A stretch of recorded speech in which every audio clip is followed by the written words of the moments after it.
Welcome to the WebMD Health Discovered podcast. I'm Dr. John White, WebMD's Chief Medical Officer. When it comes to mental illness, especially schizophrenia and depression, there's always that question: what role does genetics play? And I'd argue there's another important question: what does the mental health journey look like? My guest today has a new book on these topics. James Longman is an award winning journalist, currently the chief international correspondent for ABC News. His book is called The Inherited Mind: A Story of Family, Hope, and the Genetics of Mental Illness. Welcome to the WebMD Health Discovered podcast, James. Thank you. Thank you so much for having me.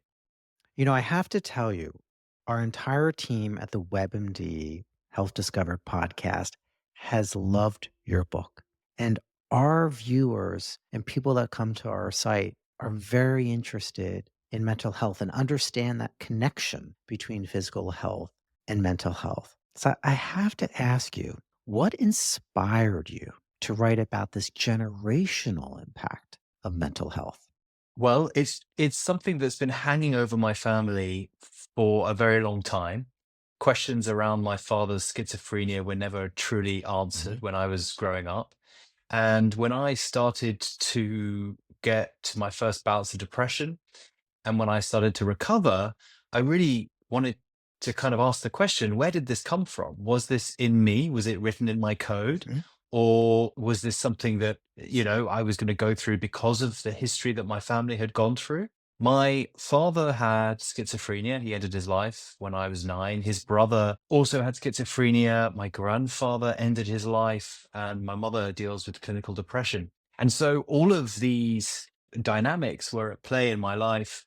But as anyone with a history of this will know in their family and anyone listening, they will know that there's so much shame attached to these issues that no one really tells you about it. So I wanted first and foremost really to go on a journey to find out what happened. And with Mhm. clarity about what happened, I could make sense of my own life. Now, were you aware of it at the time? You tell us now about your father's mental illness, your uncle's mental illness. Were people calling it that then, or when you were discovering it as you looked back and as you examined your own journey? How did that all play out? Yeah, so I mean, he died when I was 9. And then I think it was sometime in my teenage years, and I don't remember when exactly it was, but my relationship with my mother broke down fairly substantially. I'm an only child. It was just my mum and me. My parents separated when I was a kid. And so I was told in a fight really with my mother that my father had ended his life. And then years later, after coming out of a depressive episode, and at the time being a journalist, having started my career working at the BBC at the time, I decided to do a documentary on him and it and the genetics of mental illness. And at that time, I was also told that his father had ended his life. So really, it was like a 26-year process of me Wow. discovering my family history and my father's own history. Yeah, so it's a long time. What was the emotional impact on you at the time that you learned how you thought your father died and how he actually died were very different? Yeah, it was devastating, honestly. I knew something had happened and I couldn't put my finger on it, but there was always so much secrecy. I had a close relationship with my grandmother, his mother, and I'd go to her home in the English countryside. She lived in a cottage in Somerset in the middle, in a little village, but she didn't talk about him very much. And I always wanted to ask questions, but it felt like something had happened and I wasn't meant to know. And so finding out that he had ended his life in the way that he did, I found it very sad, but also it was this information which really in my family, we weren't really meant to talk about it too much. And if we did talk about it, it was always laden with enormous amounts of emotion and trauma and anger. And really, I think being a journalist, what I wanted to do was try to reattach some facts to his life rather than emotional laden recollections and all the Yeah. hysteria that comes with these sorts of events. You have this wonderful discussion about your concern about a Longman curse, the fear that your father's and your grandfather's struggles and your uncles might be passed down to you. And you talk about this concern about this intergenerational impact. People don't often think about that early on, or at least it's not the first thing they think about. How did you come to that idea? And where are you today in the impact? Would you still call it a curse?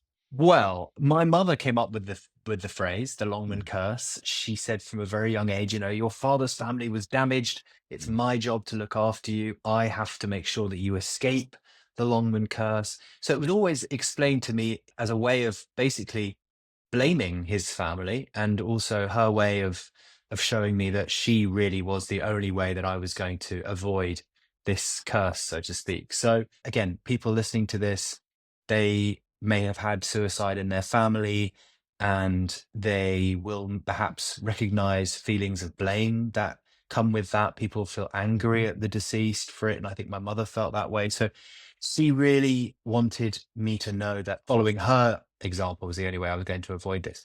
Do I still think of it as a curse now? Absolutely not. I've made mm, sense of the genetics. I've understood that actually I probably do have a genetic predisposition to serious mental illness. I have come to understand that my mother actually saved me from what could have become schizophrenia in me because I didn't know about his illness. I was quite simply shielded from it from a young mhm, age. And so, whilst I've dealt with the trauma of his death and, in a sense, the kind of intergenerational trauma repeating itself in my life, becoming depressed, and so to speak. I also think that I've been able to build my own life, my own family. I've been able mhm, to look ahead, look forward, and realize that even if you come from a mhm. family like mine, it doesn't mean that you can't build something brilliant going forward. How did she save you? Quite simply, I was sent to school from the age of 8 until I was 18. So Mhm, I didn't see his illness up close. I wasn't around it. I also, I think, didn't see her response to his illness mhm, up close. She became an alcoholic, and my relationship with her was destroyed. But I think she almost sacrificed her relationship with me by sending me away in order to keep me away from deeper illness. So what the book, I hope, does is at the mhm. beginning, you see that I probably blame my mum in some respects for the way that she handled it and the alcohol that took over and the fact that our relationship broke down. But by the end of the book, what you hopefully see is a woman who did her very best to keep her son safe. You have so many good points in the book that I want listeners to hear about. And you mentioned earlier about how the issue of you knew about your father, grandfather, but that came later. And many people don't know whether their parents suffered from mental illness, particularly issues like schizophrenia, because as you point out, there is still this stigma.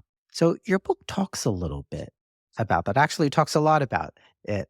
I wanted to hear from you in terms of what you've learned from your research about what might be some of the best ways to combat this stigma. Well, look, I mean, I speak to a lot of people who have these conditions for the book, and I wanted to very much hear from them how they feel, what they would like. One of the foundational truths of the book is there is a difference between mental health and mental illness. And we all talk a lot about mental health, which is great. People will be listening to this. They probably have mental health days. They're told to speak about it more at work, with their friends, with their family. That's Mhm, brilliant. We all have mental health because we've all got bodies, we've all got brains.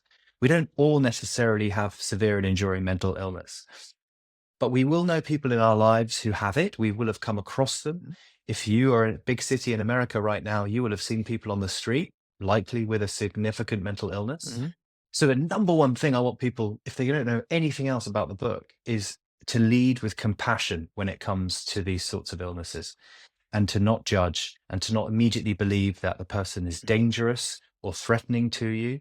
Someone with schizophrenia does not have multiple personalities. They don't become a different person when they're in psychosis. And, there was one amazing woman from New York. She said to me, the thing about severe mental illness is crisis is public, but wellness is private. You never Mm, hear about all the people who are doing amazing things in the world. This person with schizophrenia who gets up, goes to work, sees his friends in the evening. Look, there is a tremendous spectrum right? And there are people who are Hmm. functioning and they go out and they do what they've got to do in their lives. There are people who need constant round the clock medical intervention and medical care. But understand that everybody deserves to have a fulfilling life. And people with these illnesses have dreams just like the rest of us, Yeah. and they should be encouraged to live them. I talk to a lot of people who have these experiences who've shown me how support inside a family is just so important, and actually cutting people off who have these illnesses just makes them worse. And that's a very important point. You talk about your struggles with depression. You mentioned it in the book. You mentioned it, during our conversation, and you're often talking to groups of people. What's kind of that initial reaction when they hear that you've been having these challenges at times? Because here you are, we'll look at it and say, you're a successful journalist. You're the chief international correspondent. You're at a big, famous brand. You're on TV all the time. You're traveling the world. You're talking about your family on social media. How could you be depressed? How could you be suffering from these feelings? Do you hear that from people? Are they shocked that you're talking about this? Yeah, I think you're right. It's funny, but Mhm. appearances, as we all know, are very deceiving. And literally everybody you meet will have had Mhm. feelings of some description, whether they are induced by stress or whether they are deeper genetic Mhm. predispositions that are being activated.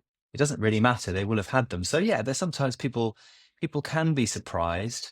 I feel like speaking about it, you get such an Mhm. extraordinary reaction from people. And the more you speak, the more you get some really kind of amazing responses. And writing the book, I've been quite open Mhm. about my life, which means that people who don't know me at all have been reading it. And then if they Oh. see me, they Mhm. open with not "Hello, my name is." They'll say, "I was in a studio in New York the other week, and the sound recordist was putting my microphone on, and he leaned over very quietly and he said, 'James, my son Mhm. has schizophrenia.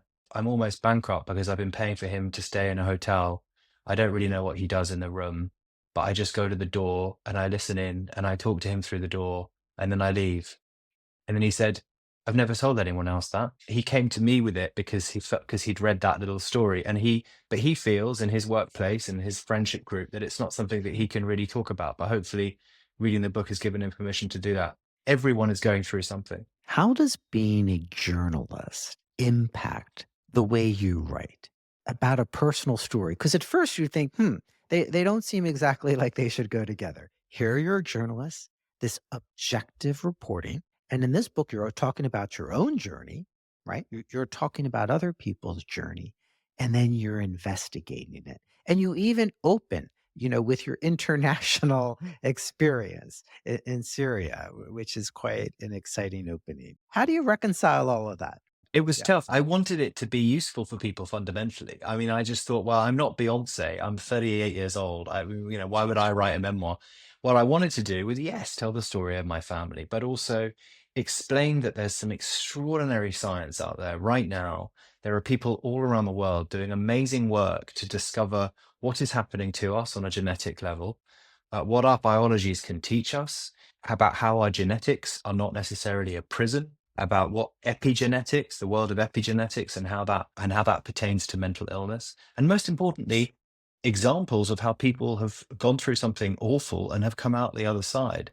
So yeah, I had to make sure that I was writing something which was, yes, personal, Mhm. also useful. And you're a doctor. I'm about as far away from being any kind of medical professional as you can get. I am, as I say it in the book, like I Mhm. am not a scientist. I didn't even pass math. I don't know, I'm so bad at all these things. So the idea of the book was to discover something with the reader to show you that this stuff can be useful and try and break it down as I would do any other part of my work. You're doing this investigation, you're talking to experts, and you're trying to synthesize it for the reader. And as you said, you talk about genetics and epigenetics, which is really, in some ways, kind of the classic nature versus nurture debate. And I wanted you to talk to our audience, as you do in the book, about how you see this evolving, our understanding. And also, I'd love you to point out something that our listeners might find surprising from your research that you've done. Well, look, anyone who looks into a nature versus nurture, the idea of our genes versus our environment, will understand the 60-40 equation, the 60% environment, 40% genetics. And that is often the way most of these things are described to people. In mental illness, it's described as being 60-40. But that suggests that it's just a simple equation. 1 + 1 equals mental illness. And what I wanted to do was try to explain that it's actually how our environment and our genetics combine, what the interplay is like, how our environments activate our genetics. That is really important. The world of epigenetics is fascinating because basically epigenetics is how your genes are activated by your environment. And it's essentially like dimmer switches. You can turn your genes up and you can turn them down again, which gives people and has given me tremendous hope. I did some work on the idea of inherited trauma. I looked at studies on Holocaust survivors and how children of those Holocaust survivors themselves were experiencing traumas that their parents had. And that work actually really fascinatingly, again, looked at epigenetic changes. But Rachel Yehuda, who pioneered it, she says you can inherit trauma, you can also inherit healing. Mm. So if I lead a good and happy life, I can give my children not just a good environment, all the kind of holistic things that people understand. But on a biological level, I can give them the epigenetic markers that will mean that they are better Yeah. equipped to deal with whatever predisposition. And I think if you think a surprising thing for me from the book, we think of schizophrenia, for example, as being all in the mind. It's a mental illness. We think of these things as just affecting the brain. There have been discoveries of the genes that code for schizophrenia. They sit on chromosome 6. Chromosome 6 is where our bodily immunity is coded. So we might start to believe and understand schizophrenia as being not just a mental illness, but also an autoimmune illness, a little bit like lupus or MS, where it's an auto intoxication of the body. It's not just all in the mind or all in the body, it's how the body and the mind interact. And I find all this science absolutely fascinating. Did that surprise you? Were you aware of that beforehand? Or did your research kind of teach you this? And you described it very well. It completely taught me this. I was trying very careful not to be oversimplistic in these explanations, but there's a brilliant book by Edward Bullmore called The Inflamed Brain, and he talks a lot about the gut-brain axis. So there's a lot of stuff we can do at the moment to reduce. We talk about inflammation. We used to Mhm. talk about inflammation as being a good thing to fight disease, or people realize that chronic inflammation is a bad thing. He cites studies of people with inflamed brains who deal with depression, a big study that was done in Denmark. But crucially, why all this is interesting is because it means that, particularly when you talk about inflammation in the gut, where I didn't realize that 90% of all serotonin, which we think about Mhm. serotonin as being a chemical in the brain, it is made in the gut. You, therefore, have so much more agency over your life than you realize, and so much more agency over all of your genetic predispositions, whatever they might be. And reading this stuff and then trying to put it into understandable chapters in the book, hopefully, was brilliant for me. Well, the gut is our second brain. There's lots of discussion about that. And it goes to your point that then we can break this cycle of trauma, the cycle of the impact of inherited mental health disorders. And you talk about that. So, what are some of the practical steps that listeners could do to break this cycle, to promote resilience? Well, the first thing is they should be much more open with family members about how they're feeling and the history that's been hanging over their families. A lot of people have secrets in their families that they have not wanted to go near. I think that will help a huge amount. I'm not talking in kind of generalities here. It genuinely does help if you talk to your close ones about how you're feeling and how and your concerns about your life. That is, you will be a healthier person if you do that. I do talk a little bit about some of the stuff that I do to keep Mhm. myself healthy and happy. Now, the book is not intended as a self-help book. I'm not a scientist. I've looked at the work of David Sinclair at Harvard University, who's talked a lot about lifespan and how reversing biological Mhm. age can reduce your likelihood of getting disease. And so for me, I train. I know that Mhm. working out and training is good for me. I know that I'm a morning person. So I know that for 2 hours every morning, I have to do something to Okay. active. Otherwise, my day is not as good. Mm. I try and fast, doesn't go so well, but 16 hours a day is the optimum. And that can be incredibly good for Mhm. generating the kinds of proteins that he talks about that are really good for generating these longevity genes that he talks about. So there are some of the things that I do because all this stuff is, going and doing a CrossFit class is Yeah. not going to change my life in 1 minute, but developing habits that I'm going to keep for a lifetime, that's the thing that's going to change it.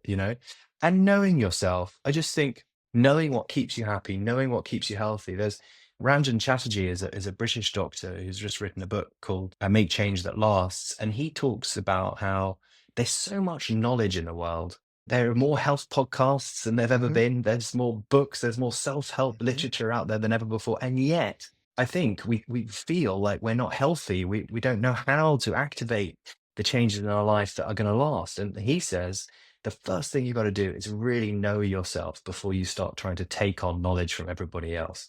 And I thought that was very, very prescient. I loved your story that you discussed earlier about how a sound person confided in you, and you were the first person he ever spoke to.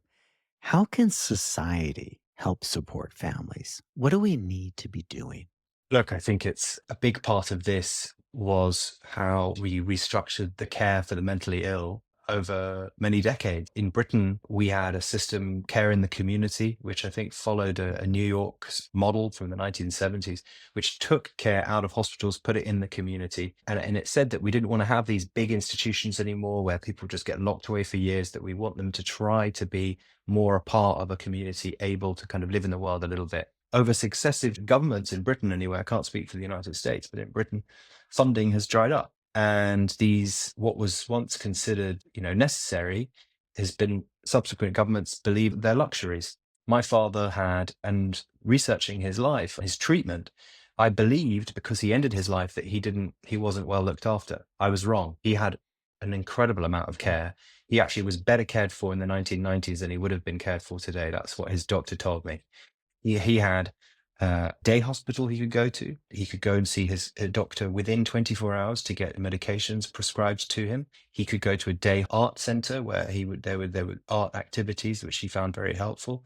And he had a social worker that he would see 4 times a week. All of that provided by the state. None of that exists now. If you have a mental illness now in Britain, you have to go to a centralized hospital. It's a very clinical environment, and there isn't that kind of community support network. So I think that focusing on trying to get our politicians to care about these issues has to be the priority, and to listen to what people with these illnesses have to say about how they live their lives. One of the most touching things I heard from doing the book was a man called Alex. His mother, Monica, has schizophrenia. She hasn't been medicated for 20 years.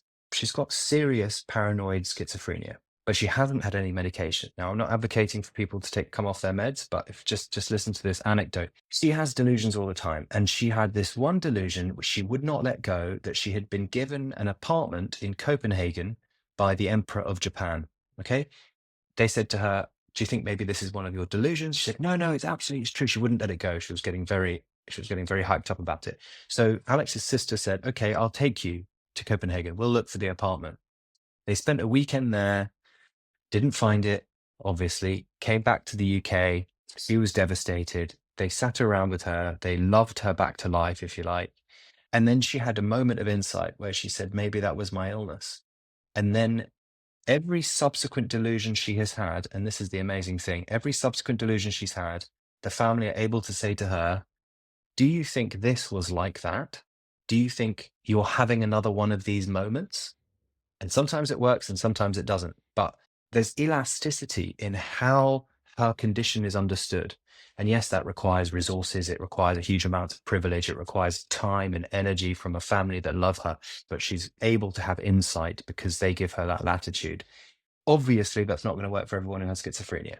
But it's an example of how love and compassion are really important in the treatment of these illnesses. You used an extraordinary phrase that I hadn't heard before. You said, loved her back to life. And I never heard that. You can understand what that means. And everyone won't be able to do that, especially in times of crises. But it's something that we need to come back to. I want to end with, what's your message? What's your take home point for folks in reading this book? What do you want them to know? If it's only one or two things, James, what should they leave it with? I want them to know that if they're feeling alone, if they're feeling like nothing matters, and that everything that they're feeling is inevitable, because that's the feeling of depression. When I get it, it's a feeling that this was always going to happen and there was nothing I can do to change it. That those feelings are not real. That's your mind telling you that. There are so many people out in the world right now working on all kinds of different ways to make you feel better.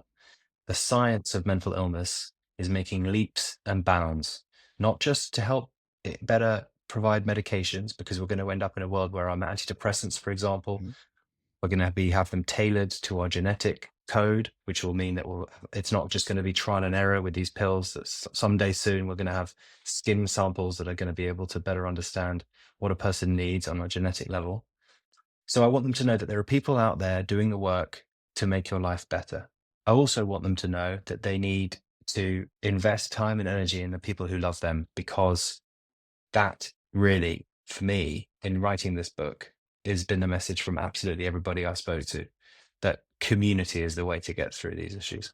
It's an extraordinary book, and I encourage our listeners to read it. The Inherited Mind, a story of family, hope, and the genetics of mental illness. James, I want to thank you so much for joining me today. Thank you so much. What a privilege. And I want to thank all of our listeners. Please take a moment to follow, rate, and review this podcast on your favorite listening platform. If you'd like to send me an email about the topics you're interested in or questions for future guests, please send me a note at webmdpodcast@webmd.net. This is Dr. John White for the WebMD Health Discovered podcast.